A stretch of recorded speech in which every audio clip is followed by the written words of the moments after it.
Good morning, everybody. Thank you for coming to our presentation. I'm Jeff O'Connell, as Dave mentioned. And I'm Mike Skupa. So Mike and I are excited today to tell you about our upcoming game, True Crime Hong Kong. And you can see up here a piece of art from the game. And I can pretty much guarantee you guys that if you look like this now, if you go further into video games, you will definitely not look like this.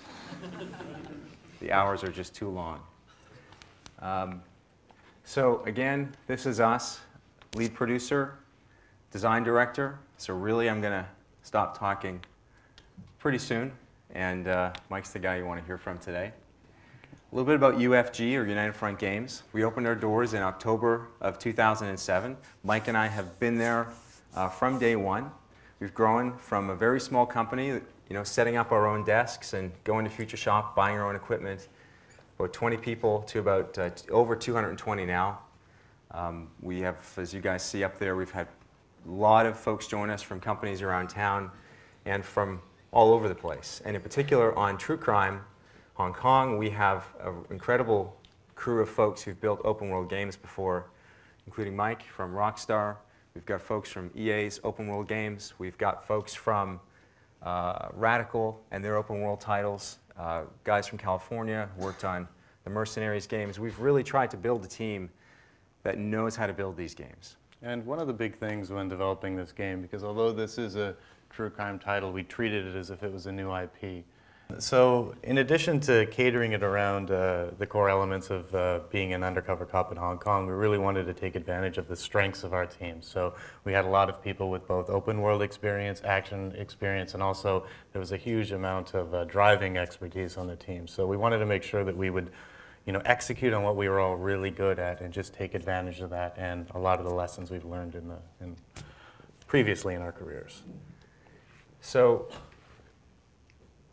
this presentation is all about the development of our open world, the development of our action mechanics. And how we're going to approach that is through inspiration.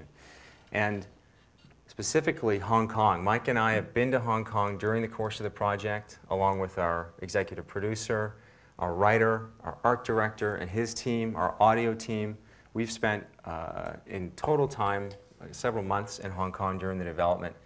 Learned a lot about the city itself, the people who live there, learned a lot about the triads, the cops.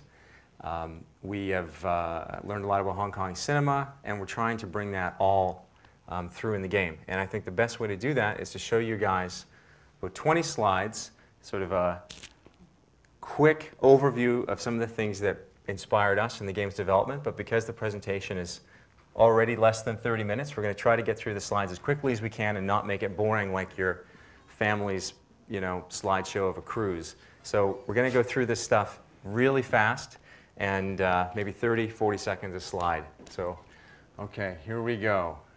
I'm going to stand in the light. Slide 1, this is the very iconic Hong Kong skyline. You guys may recognize this from The Dark Knight, where Batman jumps from the IFC Tower 1 to IFC Tower 2. And we really decided at early stage to set our whole game on Hong Kong Island because that actually made for a very logical set of boundaries around our world. We didn't have to create a lot of contrived situations to prevent you to going further in the mainland. So by doing that, that saved a lot of time up front, and it really set us up for a really kind of the perfect scenario for an open world environment. And this view right here is going down from the skyline, which was central Hong Kong, down to the street level. There are 4 neighborhoods in our Hong Kong based on the real Hong Kong. Central Hong Kong, which you guys are looking at now, and 3 others that we'll talk about in a bit. So obviously, seeing their density is a really big aspect of Hong Kong. So we knew that we needed to design that right into our game mechanics. It also was a bit terrifying to see the mixture of pedestrians and traffic. So if you go to the next slide, we saw that these guardrails were very commonly used throughout the streets of Hong Kong. So we played that up and really utilized that both from a way to separate driving and on-foot navigation, but also with our free running system, setting those up so that they all were tethered to our vault heights and cover heights. And the tricky thing here, and Mike will talk about this more later on, is when you show images like this to your publisher, the marketing folks light up. They go, oh my God, if you can put this many people on screen, if you can have this, this many cars, if you can do this, it's going to be unbelievable. But the tricky thing is then, as Mike's going to talk about, is figuring out how to actually make a playable game where you can actually navigate through the streets based on that. So this image is an image from the Peak, or Victoria Peak, the mountain in the center of Hong Kong Island. And you can see the central skyline from there.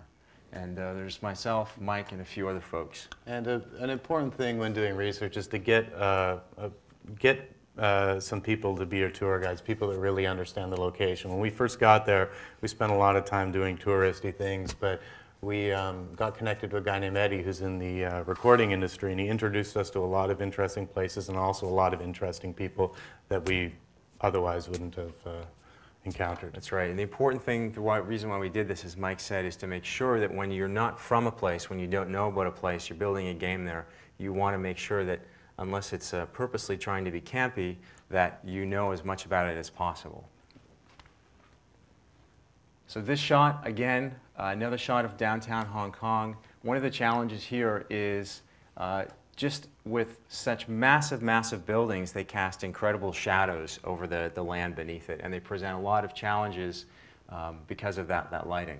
Yeah, so in an open world setting, you don't actually have that control over what your lighting is in particular environments. So here we found often if we'd set up, say, a fighting encounter or whatnot, that looked great at a certain, when the sun is positioned in a certain light, when all of a sudden it moves over, you actually have these pockets of darkness which can really impact the mission structure.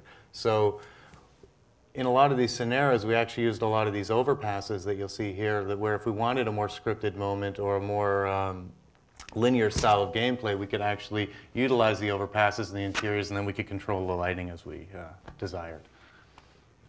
One of the things about Vancouver, you guys see on any given day, there's a ton of cranes on the skyline. It's the exact same thing in Hong Kong, but sort of times 10. The city is growing at an unbelievable rate, which provided some inspiration for us in terms of some of the levels and things, more linear levels, some of the interiors that you'll see in the game. And we took advantage of this to have a little more control in some of our interior action moments, and also in the storyline where, being that the triads are often dealing with, proper business, that's, there are characters that work in development, we can set up parts of the narrative that revolves around that and actually utilize these environments both for gameplay and story. As Mike said, the triads don't just do things on the down low with drug smuggling, gambling, prostitution. They're involved in all kinds of very legal businesses, the entertainment industry, construction, and we've tried to incorporate that in interesting ways into the story. So along with the new that you guys just saw, things going up, you've also got the old. This is a cemetery on the backside of Hong Kong Island. The interesting thing about this is the way that it's stepped like that, and that's actually, the more money you have, the higher up your gravestone goes so that you can get a better view out into the ocean. One of the things about the Hong Kong culture is that there's a large amount of sort of mysticism and history that is a day-to-day part of people's lives. And we've tried to work that into both narrative and the level design. Yeah, so obviously this makes for a very good gunplay scenario. But in addition to that, we have this concept of face in our game, and that also ties into the graveyard, where basically the higher up you are, the better view you have, right? So then we actually have elements in our game where that taps into that mechanic. This is looking into, it's another shot of my ass. I don't know why Mike did this. This is the very small temple, downtown Hong Kong. This little temple is probably the width, a little bit wider than this. It's wedged between two massive skyscrapers. Yeah, so we actually really wanted to incorporate this element of the culture into our gameplay mechanics. So we have this concept of health shrines, which we use as your health increase power up, and we pepper these all throughout the world, and also utilize it for our ambient world. A big thing with an open world game is when you have objects that are utilized for gameplay, where you're setting them up, setting up the prop behaviors and setting up the player animations, also utilizing that for just ambient behavior, where you can actually take those objects and have the ambient world go in and utilize them just to provide a little more flavor and context for the world. And also guide the player to utilize these things. It's another big thing in an open world game, is utilize the ambient pedestrians and their behaviors to actually pull the player towards particular gameplay scenarios. And like Mike's saying, in terms of tone, you know, not a lot of people in North America know a lot about Hong Kong. A little bit different in Vancouver, of course, but we wanted our game not to be campy. We didn't want to have sort of a levitating Chinese gentleman giving you a mystical sword or something like that. So there are ways that you can work that into a more mature, more interesting story, and that's what we've tried to do, as Mike said, with the health shrines. Mike's got an interesting story to tell you about this particular drive we went on. Yeah, we were actually, that was Eddie, the guy we talked about earlier, and he was driving us through a neighborhood, and we were talking about the whole concept of how the triads, they basically, to make a marker, leave a message, often they'll chop someone and let them live, you know, with a cleaver, and then you know, this will be a message to people that not to mess with them. And then just as we were talking about that, he actually pointed out a radio personality who said some offensive things about some particular characters, and that actually happened to him. So yeah, so we were hearing this story and kind of going, yeah, really? Okay. And I guess the cleavers and the knives in Hong Kong are very, very popular because guns are outlawed. We've modified that in the game. And then our host, Eddie there, says, oh yeah, and there's that guy. And sure enough, there's a guy walking along the sidewalk who has been the victim of one of these attacks. And as Mike said, it's so that you're marked for life. Don't mess with the triads. And a nice slide of, speaking of getting chopped up, meat vendor on the street. There are a ton of these markets throughout Hong Kong selling everything from meat. You'll see a completely dissected bull with all of its parts. In front of you, you can buy anything you like, including the very large bull penis. You can go up, ask, I want that chicken. The chicken goes down. You can come back and get it in a few minutes, from alive to your dinner table in a matter of minutes. And all these street vendors really help define a mechanic that we have where within our social mechanic, we actually allow the player to conveniently talk to anyone just with a simple button press. We always say, like, it's easy to talk to someone it is to throw a punch. So we also wanted to tie that into our purchasing mechanics so that you can just go up and buy things like an apothecary tea or some noodles or whatnot just off of a character, even like certain clothing articles where you can just go real time. You don't have to go into a loading screen and just pick up an item and move on. So it just really gets within that quick, frenetic pace of, you know, the Hong Kong lifestyle. This is an interesting shot. There's a building like this by the Burrard Bridge with a hole in it. The reason why, our host explained to us, is that from a feng shui perspective, it's so that sort of a dragon can actually fly through the building and, I guess, maintain good harmony. Yeah, so while we obviously couldn't get a dragon in the game, we're trying. Yeah. we utilized that whole concept of feng shui in a few of our flavor missions and actually tied that around particular characters and, you know, just how enamored people are with that concept.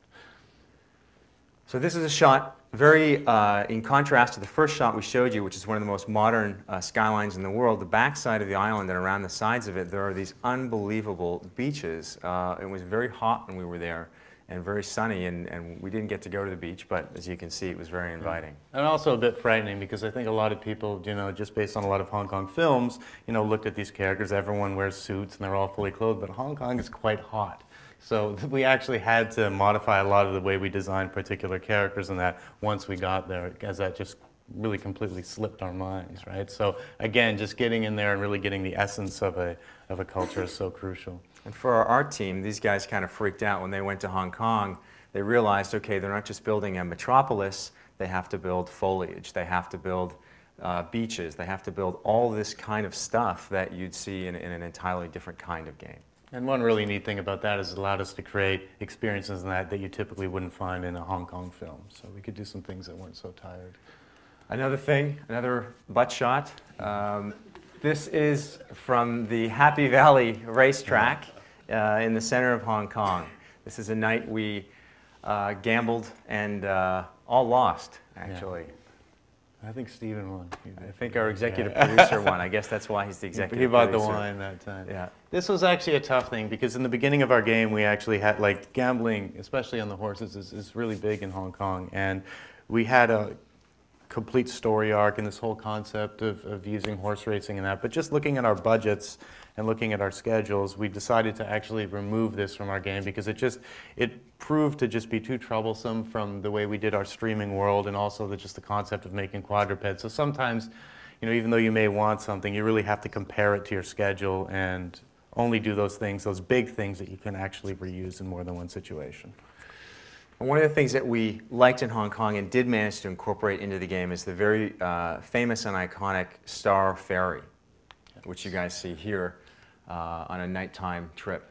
And this is just a very easy way to navigate around the island, similar to a taxi cab or a bus. Yeah. So you can get between the districts using... And it's cool to see this thing just rolling around in real time. Yeah, yeah. Okay, this is one of the sort of MC Escher sort of staircase drawings that you see all throughout Hong Kong. It presents a tremendous level design challenge. I remember when I went, and the person who's taking the majority of these pictures is our art director, and when he saw these areas, they're just so architecturally chaotic, he was salivating to create them, and I was horrified because from a level design standpoint, these things are very tricky, where you have all these intense angles and a lot of different, we needed a very rule-based system. So I was like, no, we can't use that area. He was like, we can. But then, over time, working together, we found a way to really get that essence and not focus too much on action mechanics in these areas, but utilize them for more of the ambient encounters. Yeah, it's very hard, as Mike kind of alluded to have a fight on a narrow staircase. You want to sort of plan to avoid that. And again, this is a complicated situation of staircases. You see the little fire hydrant prop and the guardrail that you can vault over into traffic. So we actually changed our free running system a little bit to accommodate some of those things, and we also avoid stuff like having that fire hydrant squished right against an interactive object, so that we just have a set of world rules. Because in an open world game, you can't micro-design your whole entire setting. You need to basically set a set of rules that the world artist can follow. And then when you get to your more heavy gameplay areas, then you put your level design team and start really, mapping those out. And just as sort of an unrelated thing, a tangent, brands in the world, very, very popular in Hong Kong to have the latest, the coolest stuff, not unlike Vancouver. And while Ben & Jerry's is not in the game, there are a bunch of other brands that we have created that are mimic real-life brands. And these are things your character can buy to upgrade, as Mike said, his face, his social standing. And people in the world will respond differently to you based on your face level. And we also tie that into game mechanics. So we didn't want people to just be doing the secondary thing solely for secondary pursuits. We wanted that to tie into the action. And even we have this concept of face and utilizing that even in combat, where you can actually intimidate characters based on your respect level. So if you're a power gamer, you're still going to go for a lot of these flavorful elements. Here's a butt shot of Mike, thankfully, for a change. Yeah, this was another tricky thing, and this is where you have all these, you go from street level down directly into underground. So we didn't want to have these, clear loads between interiors, so we created this concept of kind of portals where we wanted more detailed open world areas. So what we would do there is we would start flushing out ambient pedestrians and interactive objects and dumping those out of the budget so that we could actually stream into these little interiors, so that we could basically get that seamless feel going in and out of from a simple area to an underground area to an interior and back and forth. And this really gets at the core of kind of what Mike and I want to talk about today, which is that creating an action game now with so many incredible third-person, for first-person action games, where the bar is so high, in an open-world setting, especially where one of your core mechanics is melee, which is a very, close, activity. You have to figure out how to deal with the challenges of the geography. And this is this style of architecture is something that we played out because it works so well for our camera system. Our character moves very quickly. There's a lot of pursuits, chase or be chased scenarios. So these circular railings work so well for cameras, so that we actually play that up and utilize these more than they're actually found there. So again, find things in an environment, find things in that location that work well for your gameplay, and pump them up. And it's ways to stay authentic to the environment and like Mike's saying, get around some issues. Here's another example of lighting. Like it's this amazing thing is how trench-like Hong Kong is. So you can see here it changes. you know, as the sun moves over, this place can become completely dark. And also, with all of the piping and you know, you see the little support pieces and that jutting out, we actually put into our camera system a way that we can actually turn off collision on particular objects, so that when you're actually driving through these elements, it's very flat line, and also having the camera have the ability to either cut through the objects or blend around them. So work very closely with your art teams to figure out these rules and these tools, because if you're going through here and the camera is flying all over the place, it's obviously not going to be good for gameplay.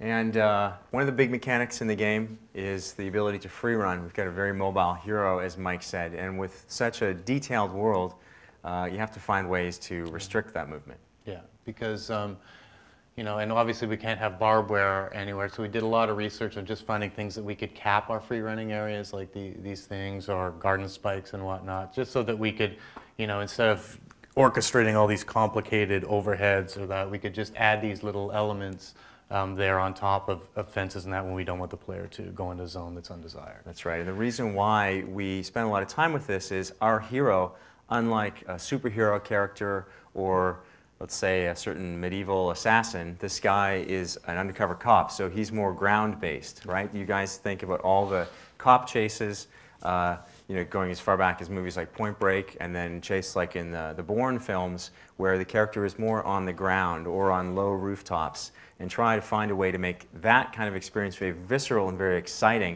They're pushing people out of the way, they're knocking things over. The amount of stuff you have to put in the world to do that, the amount of fidelity you have to spend on your animation, you really, if you want to pay that experience off, you have to set limits, and this is one way of doing that. Okay. So, there were about 27 or 28,000 photographs that our art team took in Hong Kong. There's 20 for our presentation. So this is our Hong Kong. This is a piece of concept art that shows our island of Hong Kong. You guys can see the 4 neighborhoods that we mentioned. The top part of the map is central Hong Kong, which is the downtown. On that side of the island, it's North Point, which is a more Kowloon-inspired neighborhood. The back side, Aberdeen Harbor there, and then over there on the left, it is Kennedy Town. And we designed these neighborhoods and their flow based on gameplay progression. So we knew that starting off on the east side, your character is primarily on foot. We designed a lot more of the free running and dense locomotion areas in there. As you were getting better cars, you start getting into the more open-ended driving areas, so we incorporated that into central. And then again, we go all the way around where it becomes a little more remote, a little more boat gameplay. So just from the get-go, really working with your art team to design the gameplay mechanics and the gameplay progression into your map creation and flow. And as Mike is saying, unlike other true crime games that were geo-mapped, and in certain instances that was cool because maybe you could see where you lived, we've built our Hong Kong around gameplay and delivering the best gameplay experience. Okay, this is a shot of street race. One of the cool things about Hong Kong is that there actually is a lot of street racing in Hong Kong, with the peak at the center of the island and these incredibly twisting, narrow mountain roads, as well as these big, wide city streets. You get all kinds of opportunities for great racing mechanics. And as Mike mentioned earlier, we've got a lot of folks on our team who've done amazing driving games before, so it was a natural fit. And we created a procedural scaling system so that we can actually control ped traffic and vehicular traffic based on the scenario, so you're not constantly going in and like remove peds, add peds, move cars. It's the more you can systematize that stuff, the better. Shot here of one of the areas in the game. This is a dockside area that presents a lot of opportunities for gameplay, free running, shooting, and what we tried to do here was say, okay, let's figure out what sort of cool things in here can exist to make our action mechanics shine. This is a shot of a North Point, which is the Kowloon-inspired area. On Hong Kong Island itself, you don't get a lot of the sort of things you see in Kowloon, which are these narrower streets, a lot of sort of the guts of the building, on the outside of the building, air conditioners and so on. So we've incorporated that into our North Point neighborhood. We talked about the lighting in the alleys. This is a shot at night of one of our alleys. I believe this goes to one of the night markets. And as you guys can see, we've managed to include a lot of the things that make made those alley shots feel so detailed and so interesting, but done that in a way to put them out of reach for the player and deal with camera issues. Yeah, like basically all this piping and that sticking out actually is fully integrated with our camera system. This is a shot of one of the bigger temples in the world, in our world. On Hong Kong Island itself, you don't see a lot of massive temples like this. The temples are mostly smaller, like the one that I showed you guys. This is something that we've incorporated into the game because we felt that there were definitely things about Hong Kong that people expected that they wanted to see, and we wanted to find ways to work those opportunities into gameplay. So this is something that we've built especially for the story. Yeah, it's cool to battle a bunch of monks too. So yeah, you do get to fight monks. So at this point, we're going to go through sort of, I think there's 5 big slides on specific design, things that we've learned as we've gone. Oh, it's not going there. Oh, did I miss one? No, it's okay. Being a game about combat, one of the tricky things is that you could get combat in any location. So while we really wanted a free-form strategy where the player could go around and utilize all the different mechanics, you know, even things like cars, dumpsters, fences, even if you would like to, just even beat up on civilians. When you're getting into the more progression-based mission-specific encounters, it was very important that we had clearly defined enemies. So what we did is we created these enemy classes so that we have both visual in the model and the textures, visual identifiers for each of these classes, which is difficult being that it's a game set in a real-world setting. Wasn't me.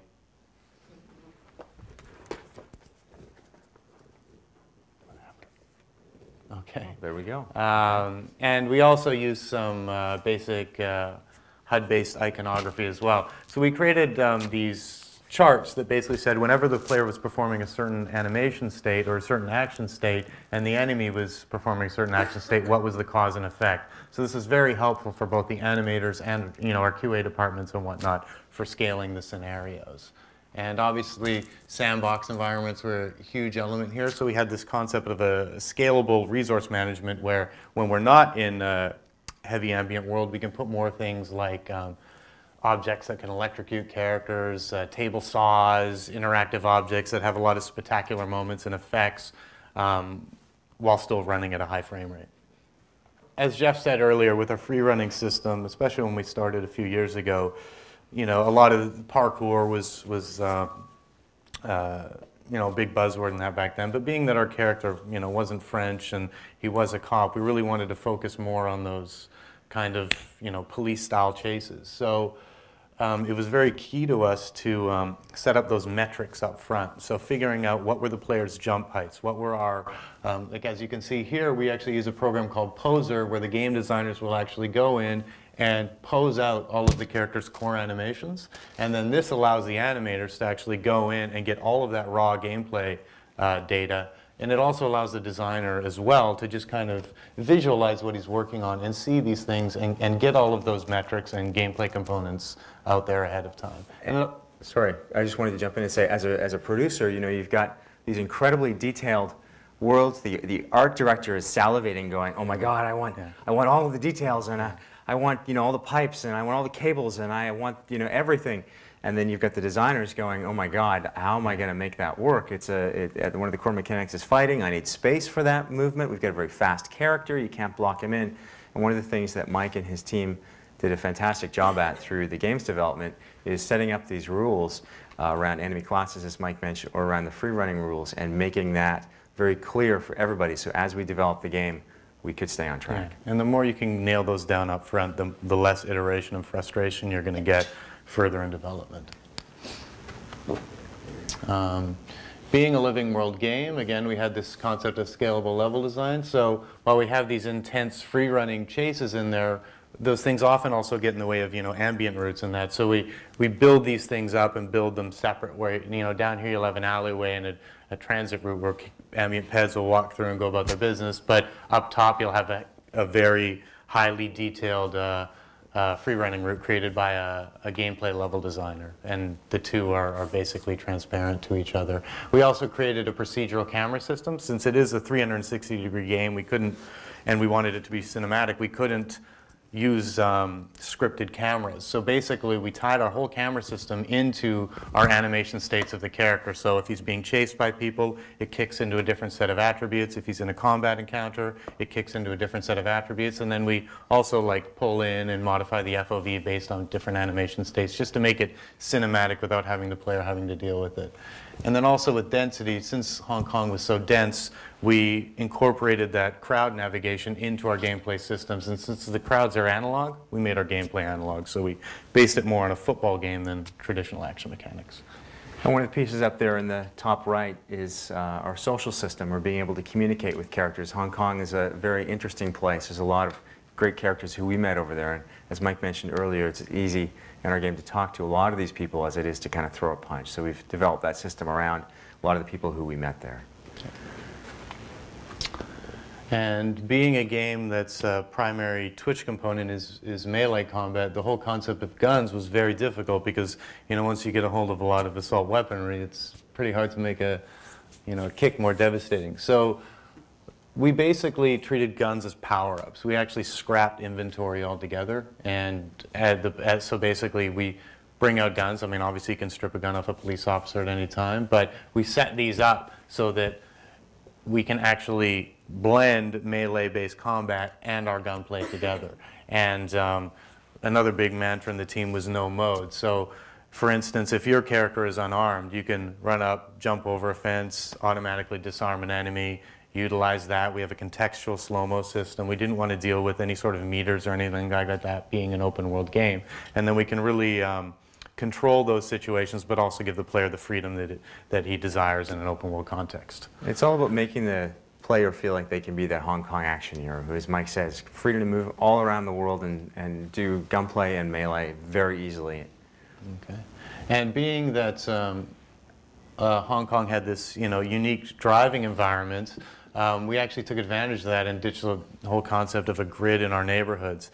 And since a lot of the team members actually had worked on driving games in the past, we carefully created all of these racing routes right into our general driving routes. So we can actually have a racing mission just happen on the fly without going to a specialized area. Or if we want to have like a really cool driving and shooting mission, that can happen in the middle of a core open world area and the route is already laid out. So by doing that from the get-go, it made creating action-based driving missions in the open world much, much easier. And obviously with driving and shooting, that's a tricky thing to do in the open world. So what we did is we created this cruise control system so that when you activate that, you actually go into slow motion. It takes care of everything for you as far as speed matching and whatnot that allows you to actually utilize your gun while navigating easily and then switching back into regular driving mode.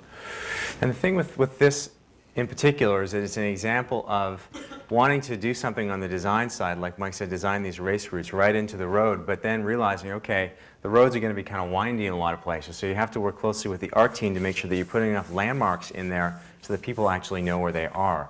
So it's been really throughout this game, the challenge has been taking the great inspiration from Hong Kong itself and Hong Kong cinema, being able to be that mobile action hero, that guy who can jump over something, like Mike said, take out a guy with a punch, pick up his gun, run into a car and seamlessly shoot, and deal with that in a way that you maintain that level of detail and you maintain that freedom while trying to do it in a realistic way in an open world. It's been challenging, but setting those boundaries up, working with your design and art teams together to try and make that work is really the key.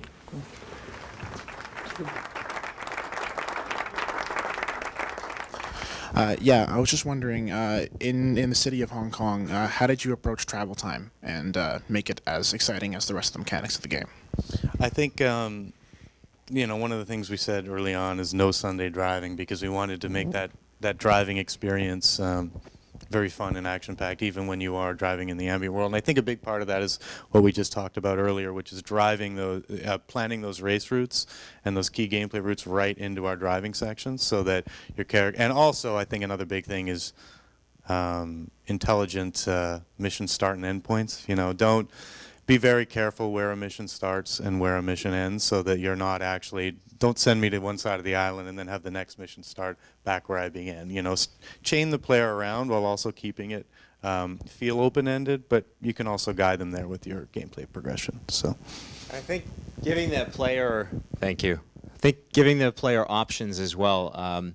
We have, you know, a taxi system that can act as a teleporter if you don't wish to watch the world go by as you go. We have the ferry system that can take you from neighborhood to neighborhood. So if, you know, you are really excited to play the game, but you only have 20 or 30 minutes and you want to progress quickly through the game, that's one way to give the player another option. Now, before you were talking about the design, like the person in charge of design, I want to make these detailed, very detailed worlds, and how the designers have to like make their mechanics work around these worlds that the art director has designed. How do you make a compromise between what the art director wants to make for a beautiful world and how the game director and designer creates their physics around that? I'm not going to say it's not challenging, but I think one of the things that I mentioned early on, and I'll let Mike talk about a little bit more about this, is really establishing a core design language first for whatever it is that you're doing, and then at that point working with the art team to find creative ways to get the excitement of a place like Hong Kong that is so detailed within the bounds of the design. Yeah, I think one of the things that really helped was the art director and I went on a lot of smoke breaks way back when, but just communicate a lot. And I think that's the key thing. Communicate a lot. When things are starting to get out of hand, address them instantly. Don't wait for a bunch of work to go and go, we'll deal with it later on. Like really, as you see those things, you know, kind of going in different ways, really work together to iron those out. And I think at the end of the day, if you establish very fair and clear rules that everyone can really rely on, you can get by in probably 80% of the scenarios with those rules. And then for those things where you want to be really intricate and it's like, let's say it needs complete game design precision, identify that that's going to happen up front. Say this is going to be a very crucial gameplay thing where we're trying to use a tutorial or whatnot, and just identify that and actually invest more time up front, plan for more iteration on that end, and just kind of, again, make it scalable based on the location type. I guess we're out of time. Thank you guys very much. And if there are questions that you have, Mike and I will be around for a few minutes afterwards, so you can catch us then. Thank you, everybody.